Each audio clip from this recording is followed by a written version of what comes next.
Ajo. Me ollaan niin tyhmiä. Mä hyppäsin ojaa, siellä oli jäätä.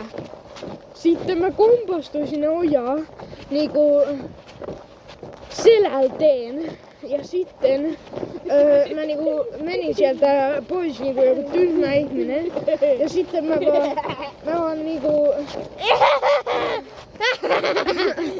Mä soitin mun mutsille ja sanoin, että ehkä mä vähän uin tuolla ojassa. Ja huomenna on itsenäisyyspäivä. Kuinka pahempi päivä mulla voi olla? Ja mä oon mun kaverin kanssa todellakin. Ja mun takki on ihan jäässä. Miten mä nautin sille kaverille? Ja mun kaveri nauroi niin paljon sille. Mun selkä on varmaan tosi jäässä. Jossain tässä. Joo, ei joo. Heippa.